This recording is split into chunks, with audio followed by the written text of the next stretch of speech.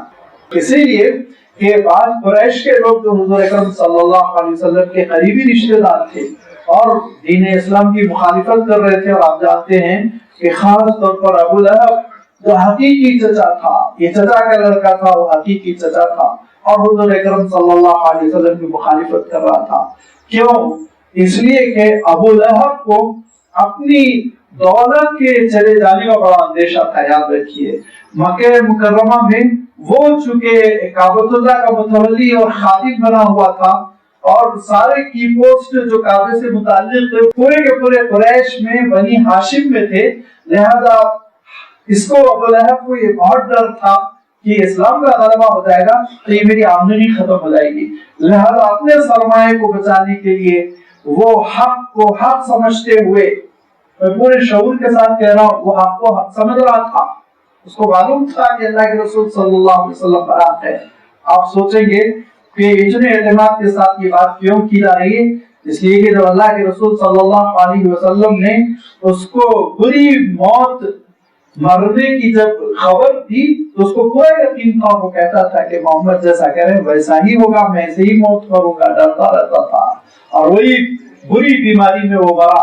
اتنی بری بیماری میں مرا، آپ جانتے ہیں کہ اس کی لاش کو خود اس کے جو وارثین تھے وہ ہاتھ نہیں لگانا چاہ رہے تھے، لہذا مزدوروں کو بلایا. تو مزدوروں نے کہا اسی سڑی ہوئی لاش کو ہم بھی ہاتھ نہیں لگائیں گے. لہذا انہوں نے کیا کیا؟ لمبے لمبے بانس لائے اور وہ بانس سے اٹھا کر بانس کے کناروں پر 7-8 مزدور اٹھا کر اس کو ریگستان میں لے گئے اور اس کے بعد نہ قبر کھودی گئی اور نہ قبر پر مٹی ڈالی گئی بلکہ اوپر سے ریتی اور پتھر ڈال کے اس کو ڈھک دیا گیا. اس طرح سے ذلت کی وہ موت مرا. تو وہ سمجھ رہا تھا کہ آپ صلی اللہ علیہ وسلم جو اطلاع دے رہے ہیں اطلاع میں صحیح ہے، جس کے معنی یہ ہے کہ اس کو یقین تھا کہ آپ صلی اللہ علیہ وسلم کی دعوت حق ہے، آپ صلی اللہ علیہ وسلم کی دعوت سچ پر مبنی ہے. لیکن اپنی دولت کو بچانے کے لیے، اپنی دکانداری کو بچانے کے لیے اس نے حضور اکرم صلی اللہ علیہ وسلم کی مخالفت کی. اللہ تعالیٰ نے فرعون کا، اللہ تعالیٰ نے قارون کا تذکرہ کر کے بتلا دیا کہ سارے مخالفین رسول، منکرین اسلام، ان کا حشر یہی ہونے والا ہے. لہذا اب جب منفی طور پر یہ بتا دیا گیا کہ مخالفین کا کیا حشر ہونے والا ہے تو مثبت انداز میں بتا دیا گیا کہ اللہ کے رسول صلی اللہ علیہ وسلم کے ساتھ غیبی مدد کیسے ہوگی. اب فرمایا ان الذی فرض علیک القرآن لرادک الی معاد قل ربی اعلم من جاء بالهدى ومن هو فی ضلال مبین، کہ بے شک جس نے آپ پر قرآن کو فرض کیا، نازل کیا اور پھر اس کی تبلیغ فرض کر دی، اس کا عمل فرض کر دیا. دونوں چیزیں اللہ تعالیٰ نے یہاں یہ بات ارشاد نہیں فرمائی. دیکھیے ان الذی نزل علیک القرآن، انزل علیک القرآن، دونوں باتیں نہیں. کیا ارشاد فرمایا؟ ان الذی فرض علیک، جس نے فرض کر دیا. فرض کیا فرمایا؟ پروردگار نے ایک چیز تو یہ فرض فرمائی کہ قرآن پاک پر عمل کرنا ہے. حضور اکرم صلی اللہ علیہ وسلم کو یہ حکم ہوا کہ آپ یہ کہہ لیں کہ جس اسلام کی جانب میں دعوت دے رہا ہوں سب سے پہلے میں خود اس کو اختیار کر رہا ہوں. ساری چیزوں کو، چاہے وہ نماز کا پڑھنا ہو یا مال کا خرچ کرنا ہو، چاہے وہ حرام چیزوں کا ترک کرنا ہو اور چاہے وہ نیکیوں کا قبول کرنا. یہ کوئی پولیٹیکل ایشو نہیں ہے کہ عوام کے لیے تو ضروری ہے اور وی آئی پیز لیڈر صاحب اس سے مستثنا، ٹریفک کے قواعد توڑ کر منمانی ان کی کار چلتی چلی جائے اور پبلک اگر وہ قانون توڑے تو ان کو پینلٹی ہو جائے. یہ ایسا معاملہ نہیں ہے. یہاں تو یہ کہ انا اول المسلمین، سب سے پہلے میں کروں گا اور میں زیادہ کروں گا. اگر تم دن میں 5 ہی مرتبہ نماز پڑھتے ہو تو میری 6ٹی نماز دیکھو، تہجد کی نماز دیکھو. اور اگر تم تہجد میں 5 منٹ کی نماز پڑھتے ہو، 15 منٹ کی پڑھتے ہو تو میری 2.5 گھنٹے کی 3 گھنٹے کی نمازیں دیکھو. یہ ہے اللہ کے رسولوں کا معاملہ. اور یہی معاملہ اللہ کے رسول صلی اللہ علیہ وسلم کا تھا کہ قرآن مجید کی جتنی آیتیں تھیں ان پر سب سے پہلے خود اللہ کے رسول صلی اللہ علیہ وسلم نے عمل کیا. ان الذی فرض علیک القرآن، اور اسی پروردگار نے یہ بھی فرض کر دیا تھا کہ تبلیغ کریں، بلغ ما انزل الیک وان لم تفعل فما بلغت رسالتہ، اے نبی جو کچھ نازل ہو رہا ہے اس کی آپ کو تبلیغ کرنا ہے۔ ایک آیت اور ایک آیت کا حکم اور ایک حکم خداوندی، چاہے وہ وحی مطلوع کے ذریعے سے ہو، وحی غیر مطلوع کے ذریعے سے ہو، جو حکم آپ تک آ جائے وہ آپ کو پہنچانا ہے، چھپانا نہیں ہے۔ یہاں کتمان علم بہت بڑا جرم ہے، یاد رکھیے۔ یہودیوں کے پاس کتمان علم بہت بڑا فیشن تھا، بڑی خصوصیت تھی ان کی، اور وہ کہا کرتے تھے کہ اللہ تعالیٰ نے جو تمہارے سینوں کو علم سے بھر دیا اس کو چھپا چھپا کے رکھو، بند کر کے رکھو، یہ لوگوں کے سامنے، عام انسانوں کے، جنتائی کے سامنے بیان کر دو گے تو قیامت کے دن حجت کرے گے تمہارے خلاف۔ یہاں یہ نہیں ہے پنڈتزم، یہاں تو عالم یہ ہے کہ جو حکم پروردگار نے، اللہ تعالیٰ نے اپنے رسول پر نازل فرمایا تو کہا ہے نبی آپ وہ حکم امت تک پہنچا دیں گے، نہ صرف پہنچائیں گے، تربیت کر دیں گے، آپ کھول کے بیان کر دیں گے۔ لِتُبَيِّنَ مَا نُزِّلَ إِلَيْهِمْ، بیان کرنا بھی آپ کی ذمہ داری، کھول کھول کے سمجھا دینا بھی آپ کی ذمہ داری، کہ اسلام کا کوئی حکم مخفی نہ رہ جائے، پوشیدہ نہ رہ جائے۔ لہذا یہ اللہ تعالیٰ نے فرض فرما، اور یہ اسلام کی شان ہے، یہ اسلام کی خصوصیت ہے، یہ اللہ تعالیٰ کا وہ دین ہے جس دین کے سارے علوم نبوت سارے انسانوں کے لیے کھلے ہوئے ہیں۔ جو آگے بڑھے لے لے، جو آگے بڑھے اپنے سینے کو ان علوم سے بھر لے۔ یہ ایسا چمن ہے جس میں کسی کے اوپر پابندی نہیں، نہ قوموں کے اعتبار سے، نہ عرب عجم کے اعتبار سے، نہ مشرق و مغرب کے اعتبار سے، نہ ذاتوں کے اعتبار سے، نہ بڑی ذات نہ چھوٹی ذات، نہ دولت کے اعتبار سے کہ امیر کے لیے حلال، غریب کے لیے حرام، غریب کے لیے حرام ہے تو امیر کے لیے حلال، ایسی کوئی چیز سب کے لیے کھلا ہوا ہے۔ لہذا آؤ آگے بڑھو، سیکھو اللہ کی کتاب، سمجھو اللہ کی کتاب، اور علوم نبوت حاصل کرو، اپناؤ۔ یہ ایک ایسی میراث ہے جو اللہ کے رسول صلی اللہ علیہ وسلم نے پوری انسانیت کے نام وقف کر دیا۔ یہی وہ وجہ ہے کہ ایک مرتبہ مدینہ منورہ کا بازار بڑا بھرا ہوا تھا، خوب خرید فروخت، لوگ بھیڑ بھاڑ۔ آج کل بھی آپ عمرے کے بعد فارغ ہو کر ذرا دیکھیں مدینے کا بازار کیسا بھرا ہوا ہوتا ہے، اور اتنی دور دور سے لوگ آتے ہیں، اور بجائے اس کے کہ خوب مسجد نبوی میں وقت گزارا جائے، مواضع شریف میں حاضری ہو، سلام پیش کیا جائے، کوئی سونا خرید رہا ہے، کوئی کھجور خرید رہا ہے، کوئی یہ خرید رہا ہے، کوئی وہ خرید رہا ہے، وہ شاپنگ کے لیے ایک مرکز سمجھا جاتا ہے۔ لہذا ایسے ہی حضرت ابو ہریرہ رضی اللہ تعالیٰ عنہ کے دور میں ہو رہا تھا، بازار میں بھیڑ بڑی ہوئی تھی۔ آپ نے پکارا کہ کہا لوگوں سنو، مسجد میں میراث تقسیم ہو رہی ہے اللہ کے رسول صلی اللہ علیہ وسلم کی، تم لوگ یہاں بازار پہ کھڑے پڑے ہو۔ اب لوگ دوڑے، سمجھے کہ کرتے تقسیم ہو رہے ہوں گے، حضور اکرم صلی اللہ علیہ وسلم کی نالین مبارکین تقسیم ہو رہی ہوگی، یہ ملے گا وہ ملے گا۔ سب پہنچے تو وہاں دیکھا کچھ بھی نہیں ہے، ایک صاحب بیٹھے ہوئے ہیں جو درس حدیث دے رہے ہیں، حضور اکرم صلی اللہ علیہ وسلم کی حدیث سنا رہے ہیں۔ لوگوں نے سوالیہ انداز میں حضرت ابو ہریرہ کو دیکھا کہ آپ نے تو کہا کچھ بڑھ رہا ہے، یہاں تو کچھ نہیں ہو رہا ہے۔ تو حضرت ابو ہریرہ نے کہا یہ جو درس ہو رہا ہے نا، یہ میراث رسول، یہ تقسیم ہو رہی ہے، بازار میں کہاں وقت پر بات کر رہے ہو، یہ علوم ہے، یہ وہ علوم ہے جس کے بارے میں حضور اکرم صلی اللہ علیہ وسلم نے ارشاد فرمایا تھا، نحن معاشر الانبیاء لا نورث دینارا ولا درہما ولکن نورث علما، کہ ہم انبیاء علیہ الصلوۃ والتسلیم دینار و درہم نہیں چھوڑتے امت کے لیے، ہمیں علم چھوڑتے ہیں، علم، ہماری میراث علم ہوتی ہے۔ لہذا اللہ کے رسول صلی اللہ علیہ وسلم نے اپنے علوم ساری امت کے نام، پوری انسانیت کے نام وقف فرما دیے۔ جو آگے بڑھے گا انشاءاللہ اس سے اپنے سینے کو وہ بھر سکتا ہے۔ لہذا فرمایا کہ یہ ذمہ داری ہے نبی آپ کی ہے کہ آپ اپنے علوم سے انسان کو واقف کرا دیں، جو کچھ نازل ہو رہا آپ اس کی تبلیغ کر دیں، یہ آپ کی ذمہ داری ہے، اللہ تعالیٰ نے آپ پہ فرض کیا ہے۔ جب اللہ تعالیٰ نے فرض کر دیا پھر بڑی مخالفتیں ہو رہی ہیں۔ حضور اکرم صلی اللہ علیہ وسلم کو مکہ مکرمہ میں رہنے نہیں دیا جا رہا ہے تبلیغ کی وجہ سے۔ اگر اللہ کے رسول صلی اللہ علیہ وسلم کا اسلام گھریلو ہوتا، اپنے گھر میں آپ صلی اللہ علیہ وسلم عمل کر لیتے اور تبلیغ نہ فرماتے تو یاد رکھیے مخالفتیں نہیں ہوتی۔ مخالفتیں ہو رہی تھی اسی لیے کہ اللہ کے رسول صلی اللہ علیہ وسلم اسلام کی جانب لوگوں کو بلا رہے تھے، قرآن مجید سنا رہے تھے، پڑھا رہے تھے، سکھا رہے تھے۔ لہذا اب مخالفتوں کا عالم یہ کہ دھیرے دھیرے حضرت خدیجہ رضی اللہ تعالیٰ عنہ کی وفات ہو گئی.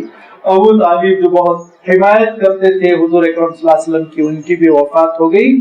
تو عالم یہ ہو گیا ان مخالفین کا اتنے جری اور ان کی ہمتیں اتنی بڑی ہو گئی کہ حضور اکرم صلی اللہ علیہ وسلم کے گھر میں ہانڈی پکتی رہتی تو اس میں ریتی بھر دیتے ہیں، اور حضور اکرم صلی اللہ علیہ وسلم اپنے آنگن میں نماز پڑھ رہے تھے کہ بکری ذبح ہوئی تھی اور اس کی گندگی تھی وہ حضور اکرم صلی اللہ علیہ وسلم پر اچھال دی. تو حضور اکرم صلی اللہ علیہ وسلم گھر سے باہر تشریف لائے اور کہا لوگوں دیکھو میرا پڑوسی کتنا اچھا پڑوسی ہے، مجھے گندا کر دیا ہے، مجھ پر گندگی اچھال رہا ہے. یہ اللہ کے رسول صلی اللہ علیہ وسلم کی مخالفتیں بڑھتے بڑھتے عالم یہ ہو گیا کہ ایک میٹنگ بلائی گئی، ایک نشست ہوئی کہ حضور اکرم صلی اللہ علیہ وسلم سے کیسے چھٹکارا حاصل کیا جائے. اب یہ مکی دور میں یعنی نبوت کا 13واں سال ہے اور کئی صحابہ ہجرت کر چکے ہیں، بالخصوص حضرت حمزہ اور حضرت عمر، یہ دونوں مدینہ منورہ جا چکے، جن کے روب کی وجہ سے یہ مشرکین بہت گھبراتے تھے، حضور اکرم صلی اللہ علیہ وسلم کے قریب آنے سے ڈرتے تھے. لیکن اب یہ دونوں بھی جا چکے ہیں. بیشتر صحابہ دھیرے دھیرے مکہ مکرمہ سے نکل کر مدینہ منورہ اللہ کے رسول صلی اللہ علیہ وسلم کے مشورے سے جا رہے ہیں. ہجرتیں شروع ہو چکی ہیں.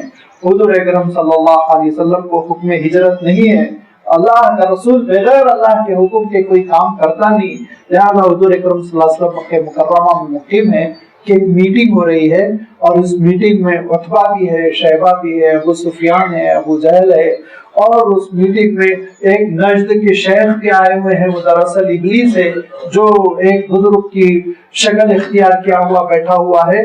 مشورہ ہو رہا ہے، مشورے میں یہ کہا گیا کہ ایسا ہے نظر بند کر دیا جائے، گھر میں پیک کر دیا جائے، محمد کو صلی اللہ علیہ وسلم گھر سے باہر نہ نکلنے دیا جائے.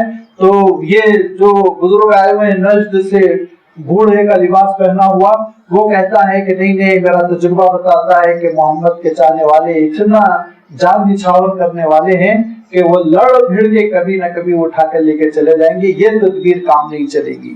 دوسرے شخص نے کہا اگر ایسا ہے تو پھر ہم یہ کرتے ہیں کہ محمد کو غائب کر دیتے ہیں، کہیں اور لے کے چلے جاتے ہیں. تو اس نے کہا کہ یہ ہو ہی نہیں سکتا، مکہ مکرمہ سے تم محمد کو نکالو گے تو پھر لازمی بات ہے ان کے چاہنے والے ان کو لے لیں گے.